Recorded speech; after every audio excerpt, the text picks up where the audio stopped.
Yo empecé hace 15 años. Mi papá no tenía mucho tiempo para mí. Mi papá, pues, como es pensionado de la policía, me arrepiento de que tú hayas sido hijo mío. Que yo salí a nivel nacional. Que la condena mía era de 60 años. Mi papá nunca venía a visitarme. Nunca.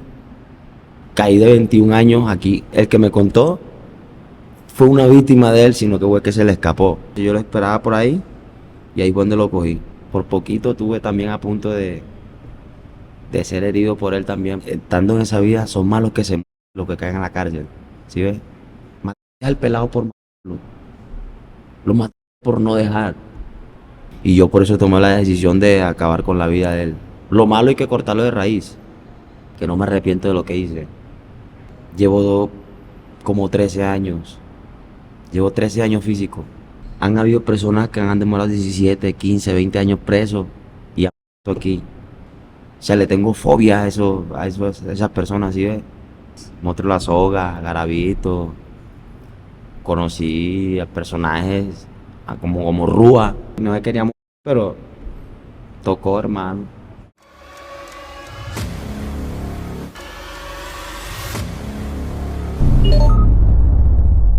Carlos Consuegra, alias El Lobo, condenado por homicidio, asegura que su víctima era un abusador de menores. Sin embargo, no hay un fallo judicial que lo compruebe o apoye estas declaraciones.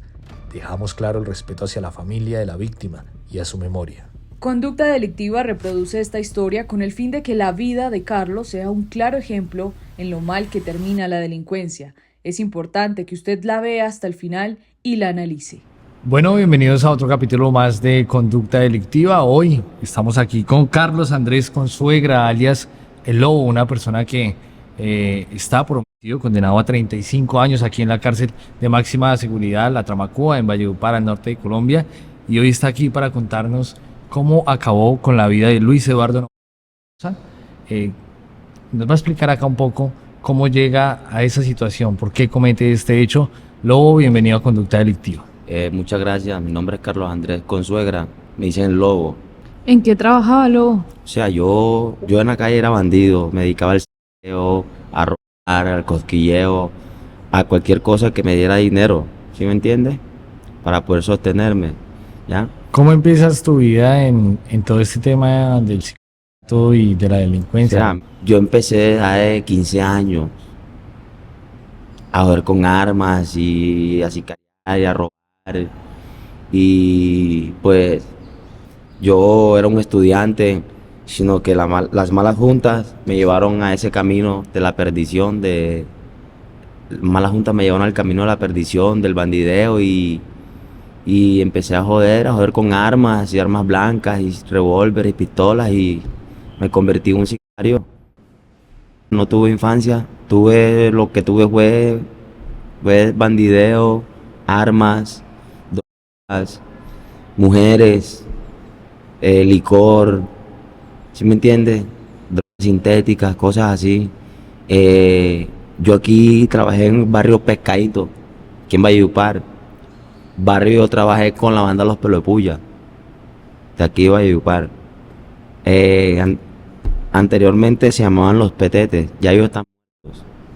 Mis dos hermanos, yo trabajé con ellos, expendí drogas, así que estamos gente, ¿sí ves? Lobo, pero ¿cuál crees que fue ese momento a los 14 o 15 años que le dio el giro a tu vida para que tomaras ese camino, pues, de la delincuencia? ¿Hubo alguien que te ofreció algo? Pues sí, hubo una persona, por medio de una mujer, me indujo a la droga, ¿me entiendes? Porque a mí me gustaba esa muchacha. Yo hasta se la había presentado a mi papá y mi papá me dijo, esa muchacha se ve que no es buena. Ya, te aconsejo que no te metas con esa muchacha, pero como a mí me gustaba, la muchacha me indujo a la marihuana, al cigarrillo, ya. Y me indujo a las malas andanzas donde yo veía que mataban personas, ¿me entiendes? Aquí en Valledupar, barrio Pescadito, de mataban personas, donde yo veía que mataban personas, picaban a la gente y la echaban en horno, donde hacen carbón. Yo vi todo eso y me tocó vivir todo eso y aquí estoy, luchando para salir de aquí y viví como normalmente. Y todo comenzó porque te gustaba una mujer. Sí, Y ella te fue jalando y jalando. sí, me voy jalando con el vicio, con la droga. Y como a mí me gustaba, yo fumaba. Ella me decía que si no fumaba, ella se alejaba de mí. Yo, como estaba enamorado. Tú sabes, cuando uno está pelado, uno se enamora. Pero si fueron novios, si tuvieron una Sí, relación. claro, tuvimos una relación. Tuvimos una relación. Y una vez llegué yo a mi casa a trabajo. Mi papá me descubrió. Y cuando mi papá me descubrió, me dice, güey, estás caliente. Va a ver las manos. Me olió las manos y me olían a marihuana. Y ahí fue cuando mi papá me dijo, te vas a poner tu mamá. Puf, me mandó donde mi mamá. Y la mujer que usted cuenta que lo llevó a ese mundo delincuencial, ¿qué pasó con ella? O sea, ya esa mujer, yo creo que esa mujer está muerta. Ella la mataron en Barranquilla, ya, en una riña, un pico de botella, agarran en la garganta. Ella era pandillera, ya, ¿Cuando usted ya estaba acá en la cárcel o antes? antes. O sea, eras un muchacho que no nació pobre, nació clase media. Sí, normalmente sí, clase media.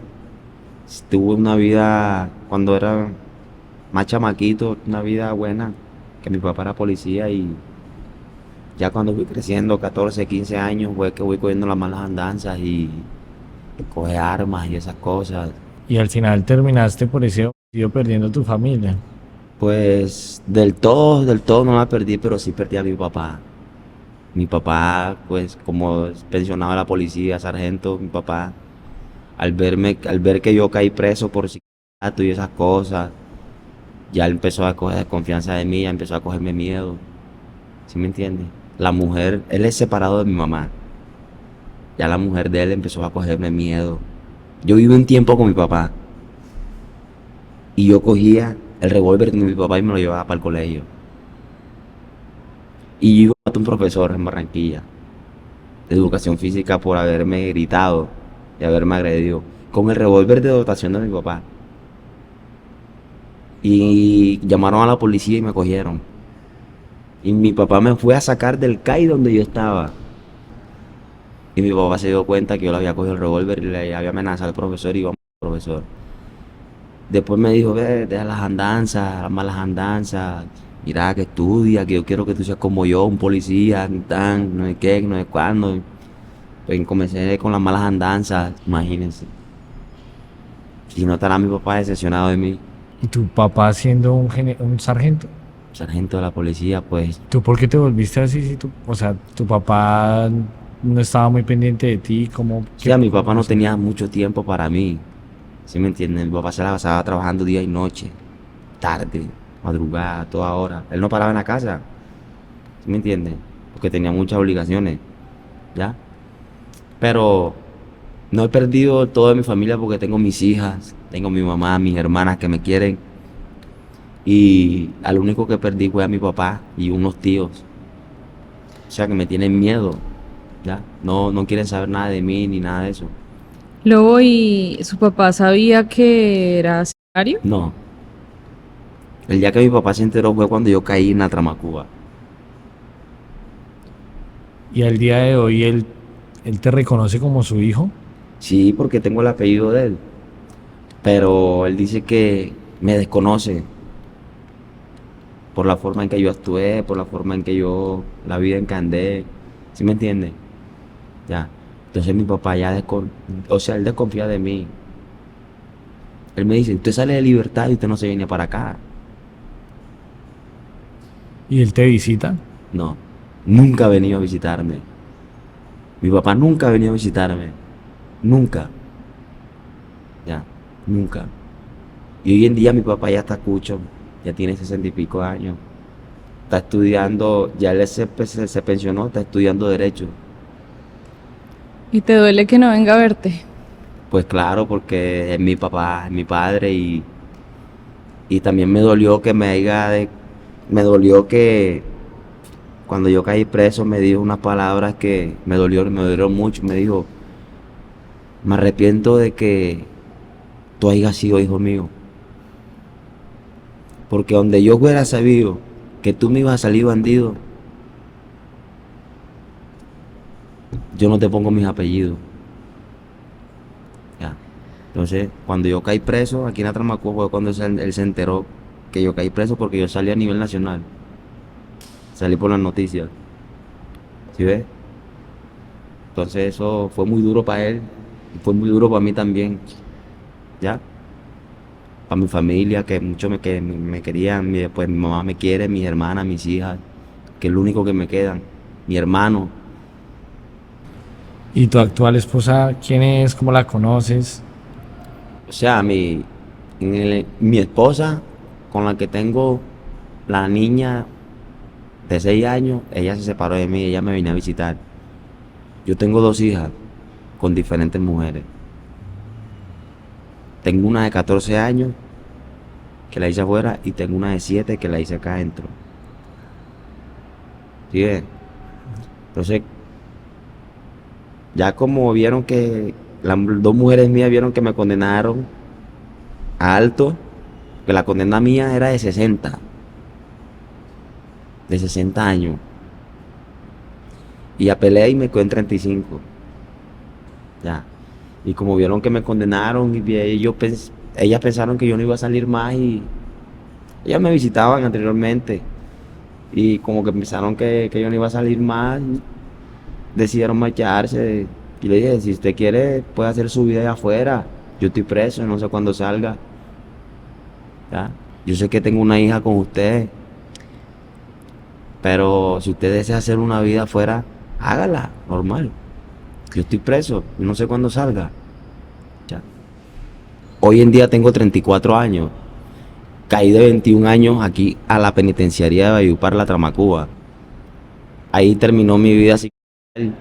Ahí fue donde tomé mi decisión en resocializarme y dejar las armas y dejar esa vida que tenía. ¿Cómo es esa vida? ¿Cómo? Pues no es una vida fácil porque tiene la muerte detrás de la oreja. Entonces, de que en cualquier momento te puedan coger, te puedan avaliar, te puedan matar, te puedan sorprender, o puedan coger a alguno de tus familiares, matar a uno de tus familiares, a un hermano, a la mamá de uno, a un padre. ¿Sí ves? Entonces, la vida del sicariato no es fácil. ¿Sí me entiendes? Llevo un rato pagando a Luis Eduardo. ¿Por qué? Porque fue una decisión que yo tomé de acabar con la vida de él por lo que él hacía. Lobo, es decir que usted está acá en prisión por haber acabado con la vida de Luis Eduardo Rosa, Sí. más no por las vidas que, pues, con las que No. usted acabó siendo sicario. No. En mi vida sicarial, o sea, en mi vida sicarial, el único motivo que tuve fue ese. Ya. ¿Cómo así? O sea, en mi vida sicarial, el único motivo que tuve fue ese. ¿Por qué? Legalizado. Sí. Ah, El único motivo que tuve fue ya lo ese. entiendo. ¿Sí me entiendes? Ya. No sé si me saldrán más o qué, pero estoy a la espera de Dios. Ojalá y no sea así. Pero ese crimen no cuenta como sicariato, No, porque a usted nadie le pagó No. o lo mandó a fue hacer. voluntariamente. Ya. Voluntariamente fue que lo cogí, lo acribillé y Y luego vamos un poco más allá. ¿Cómo era el barrio donde compartían? Él era vecino o sea, tuyo. ¿Cómo lo conoces? El barrio, sí, el barrio se llama el barrio El Guatapurí. ¿Sí me entiendes? Queda por ahí mismo por el Dangón, casi llegando a la judicial. En Valledupar. Sí, un barrio más o menos de platica. ¿Sí me entiendes? Yo vivía por la zona del mercado. Por la zona del mercado vivía en una residencia que se llamaba La Vallenata. ¿Ya? A mí me tocaba quedarme ahí porque me tenían una pieza solamente para mí, para cuando yo saliera a trabajar, a hacer los trabajos y eso. ¿Y ¿Por qué? ustedes de dónde se conocían? O sea, yo me conocí con él en una parte en el Teatro Avenida aquí en Valledupar. ¿Sí me entiendes? A él le gustaba mucho el ron, el trago, el cigarrillo, la droga. ¿Sí me entiendes? Pero como tenía platica, tenía como, compraba dulces, ropa, le daba a los niños y los engañaba, se los llevaba en el carro y cuando quería ver, pan, fulano desaparecido, desaparecido, desaparecido, ¿ya? Yo no sabía qué era hasta que descubrí que él era el que cometía esas atrocidades, ¿sí me entiendes? ¿Y cómo comienza este rumor de que, según usted, Luis Eduardo, eh, pues accedía a los niños? Pues hacia mí se acercó un niño, se acercó de mí, que fue lo que más me dio como tristeza. Se me acercó un niño a decirme que ese muchacho le daba dulce y se lo llevaba por allá, por un río Icurutado, por allá de ellos, y mataba a los niños. Entonces, el que me contó fue una víctima de él, sino que fue que se le escapó. ¿Sí ves? Me contó un niño de 14 años que el man había él, pero el man lo iba a matar con una piedra. Ya. Entonces yo le digo, ¿quién es el man? Cuando el man me muestra, el chino me muestra el man, el man lo distingo. Ahí, uy, pero si es fulano. ¿Y tú pudiste comprobar que realmente él hacía eso? Sí, sí. ¿Por qué? Porque por ahí por el barrio hay cámaras. Y nosotros vemos cuando él coge un niño y lo monta al carro y se lo lleva. Y al día siguiente el niño no aparece. Pero más de una persona se me había acercado a mí, me había comentado las cosas, porque las personas que me comentaron las cosas sabían que lo que yo trabajaba y lo que yo hacía. Entonces, cuando veo que es el fulano, yo le hago tales preguntas, ven acá, ¿tú has hecho esto, esto, esto? Me dice, no, ¿quién te dijo eso? No, pues, por ahí andan rumores que se anda cogiendo niños y llevando niños por ahí y dándole ron y dándole droga y esas cosas. Pues, mucho ojo con eso, ya yo andaba en la vida del psiqueo. Pues, el man no hizo caso, siguió haciendo sus atrocidades, pues ahí fue donde yo tomé la decisión de terminar con la vida de él. ¿Y tú pudiste probar eso ante la justicia, no? Pues no me dejaron hablar, no me dejaron comprobar, no me dejaron, o sea, me violaron muchos derechos, ¿me entiendes? Derecho a la defensa, derecho a romper silencio, ¿ya? Yo acabé con la vida de Luis Eduardo Novoa, pues porque abusaba de los niños, yo tengo hijos, tengo hijas, y no me gustaría que le hicieran alguna de esas atrocidades, monstruosidades a alguno de mis hijos. Y yo por eso tomé la decisión de acabar con la vida de él. Lobo, y cuéntenos cómo fue el día que usted acabó con la vida de él. O sea, eso fue un día en la madrugada, tipo 4:30 de la mañana, ¿ya? Donde yo lo estoy esperando a que él se acerque, porque él para llegar a su casa tenía que pasar por el estadio Ayupar, ¿ya? Tenía que pasar por ahí, por ese monte, entonces yo lo esperaba por ahí y ahí fue donde lo cogí. Lo maté a puñaladas. No fue ni siquiera a tiros, sino a puñaladas. ¿Y sin mediar palabra o Sin- le dijiste el por qué No, estabas ahí? sin mediar palabra. O sea, él se me acerca como a saludarme y yo, sin mediar palabras, le di porque sinceramente ya estaba decidido. Y iba a ser el día que lo voy a coger y lo cogí a las 4 de la mañana en el mercado de Valledupar. ¿Y alguien vio? Pues nadie me vio. Digo yo, pues, que nadie me vio. Ya. Pues a mí me capturaron fue por las cámaras. Quedan videos plasmados en cámara y una cámara que queda en el establecimiento, ¿cómo que se llama esa tienda? Ah, me perdió el nombre de la tienda. Bueno, por ahí por Salsa Barranquilla. ¿Ya? Donde yo paso y normal y donde yo estoy esperando a la víctima, ahí hay una cámara. ¿Me entiendes? Y esa es la cámara que me ve a mí cuando yo estoy ultimando al man. Pero me Pero refiero eso hubo un forcejeo. El man que en la agonía quería también como hacer, cogerme, quitarme el cuchillo y quería, o sea, quería como matar en agonía. Por poco, por poquito, ¿ya? Por poquito tuve también a punto de ser herido por él también, porque él también tenía manos y se defendía y todo eso. El man no quería morir, pero tocó, hermano. ¿ya? Entonces cuando yo le meto la puñalada al man, el man cae y se pega con una piedra en la cabeza. Entonces, pues el día que me capturaron dicen que yo le pegué con una piedra en la cabeza primero. Y no fue así. Cuando yo le doy la puñalada, él cae y se golpea. Ya. Entonces como yo andaba escondido, me cogieron a los 6 meses, ahí mismo en el mercado. ¿Y por qué te cogen 6 meses después? O sea, ¿por qué duraste tanto tiempo Ya, sin que te agarraran? porque me escondía, huyendo, escondiéndome. Ya, hasta que me agarraron. ¿Y cómo fue el día de la captura? Ya la captura me cogieron a las 6 de la mañana, ahí en el mercado, bajo un palo de ceiba. A las 6 de la mañana fue mi captura, me cogió la Sijín. Me capturaron, me llevaron para la URI. Allá me legalizaron captura.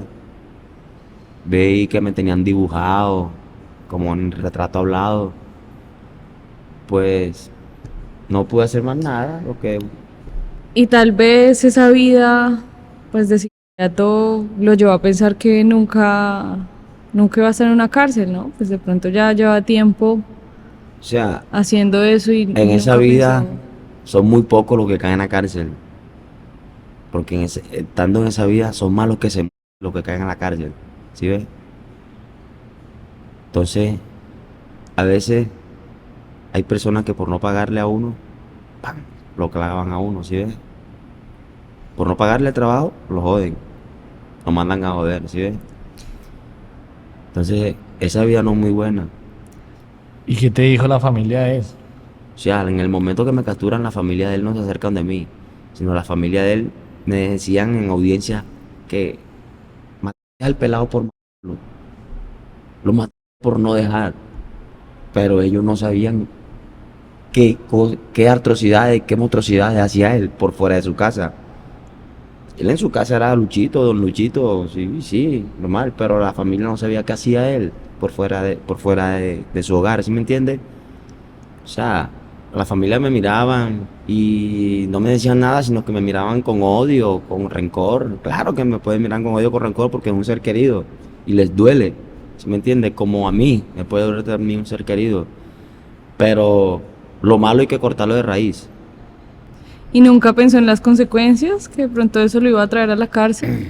Sí, sí pensé, o sea, no pensé tanto en la cárcel, sino en la muerte. Ya. Que me ¿Por vayan qué? a descubrir, que me hubieran descubrido, que alguien estuviera escondido esperándome, que alguien me fuera a coger, porque a mí me cogieron a los 6 meses después del pendiente, que no, que la policía, que me vayan a matar, que me vayan a legalizar, que tal. ¿Sí me entiendes? Uno no está tranquilo. ¿Y te arrepientes de haberle quitado la vida? No me arrepiento. Y Dios sabe, y yo le he dicho que no me arrepiento de lo que hice. ¿Ya? Y yo sé que mucha gente afuera que fueron víctimas de él me lo van a agradecer. ¿Ya? Porque a lo malo hay que cortarlo de raíz. ¿Sí ves? Entonces ya yo, ahora que salga, ya yo no voy a hacer más lo malo. Voy a resocializar, ser una persona normal, cuidar a mis hijos, cuidar mi hogar, mi madre, mi casa, todo. Ya dejar lo malo atrás, ¿sí me entiendes? Ya lo que cometí, lo cometí. Ya lo he hecho está. Y yo no sé si Dios me perdone por lo que hice, pero no me arrepiento de haberlo hecho. 35 años, ¿cuántos llevas acá? 25 años de prisión. ¿Y cuántos llevas preso? Llevo como 13 años. Llevo 13 años físico. Luego, ¿y recuerda cuál fue esa primera persona o cómo fue ese primer No, sicario? no recuerdo bien. Ya hace tantos años. Hay gente afuera que me conoce y me mandan saludes y yo ni me acuerdo de quién, ni me acuerdo de esa persona, ¿sí me entiendes? Tantos años que ya está preso, ya yo no me acuerdo de esa persona. No, que acuérdate que cuando estudiábamos, pero yo no me acuerdo de ti. Ya, ¿Valió la pena una vida por 35 años de cárcel? pues nunca pensé que me iban a meter 35, 60, 35 años de cárcel. Nunca pensé. Pero sí valió un poquito la pena, ¿Por qué? porque más de una mamá de un niño me agradeció ese favorcito que yo les hice.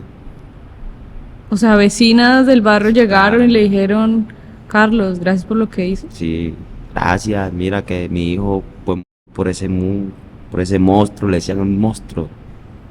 Imagínense, el monstruo del mercado le decían. ¿Y él cuántas víctimas ¿Mm? tenía? ¿Quién sabe? ¿Quién sabe? Y todavía tenga víctimas por ahí. ¿Y cuánto te falta para salir más o O menos sea, en tengo que libertad hacerle, condicional? tengo que hacerle 20 con descuento. ¿Y en cómo descuentas si estás trabajando Estoy en algo? descontando en tejidos y telares, en artesanía. O sea, descuento 8 horas, descuento 2 por 1. ¿Sí me entiendes? Eso es lo que le sirve a uno aquí, a uno salir rápido de este lugar. ¿Ya? O sea, estás como en taller de costura. Sí, sí. Y si Dios me permite salir de este lugar con vida, yo no vuelvo a caer más en este lugar, ningún lugar de esto. ¿Sí me entiendes? ¿Por qué crees que no saldrías con vida? Porque aquí han habido personas que han demorado 17, 15, 20 años presos y han muerto aquí de enfermedades, cáncer de colon, como apuñalados, como ahorcados, se ahorcan ellos mismos, se quitan la vida, se cortan las venas. ¿Sí me entiendes? Se autoagredan. ¿Ya? Yo me autoagredí recién caído, me autoagredía, me daba cuchilla en el brazo, me corté las venas y yo casi muero desangrado porque yo tengo fuerza de sangre. ¿Ya? ¿Sí me entiendes? Y de ese día juré que no me cortaba más. Ni, o sea, yo maquinaba mucho lo malo, ¿sí me entiendes? Yo maquinaba mucho lo malo. Y le pedí a Dios que me quitara todas esas cosas. Y hoy en día ya no maquino lo malo, sino que miro hacia el frente y tener, el día que salga aquí, tener una vida normal como todo un ser humano. ¿Sí me entiendes? Aunque no va a ser fácil, pero voy a intentar lograrlo. Lobo, ¿usted cree que es una persona homofóbica? O sea, yo no gusto de homosexuales ni nada de eso. O sea, le tengo fobia a esas personas, ¿sí ves? Ya.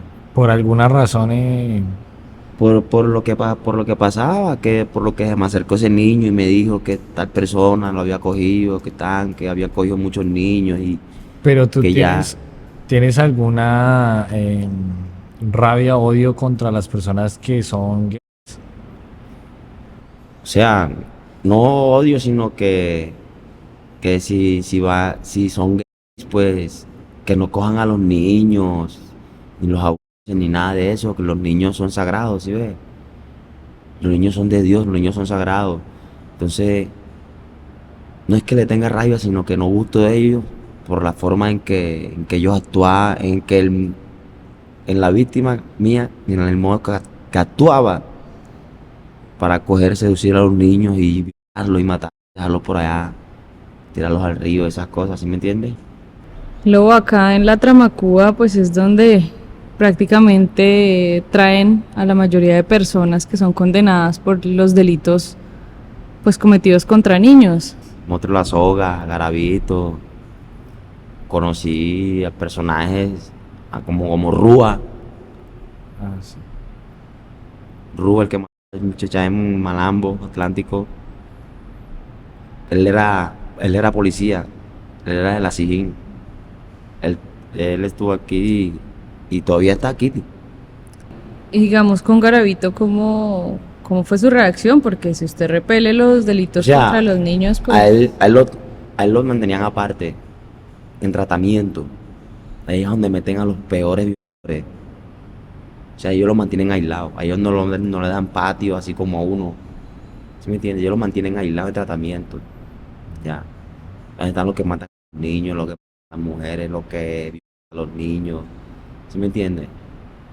Allá donde está Rafael Uribe Noguera, que mató a la niña, a Juliana Zamboni, ¿no es? Bueno, el que está ahí. Pocos personajes. Pero con Levi ellos has tenido buena relación. Con Levi, con Rúa, es paisano mío, de Barranquilla. Ya, pero con él todo bien, normal. Sí, porque paisano y no aguanta. O sea, si fuera de otra ciudad, Pues no gustará de él. Ya, no gustará de él.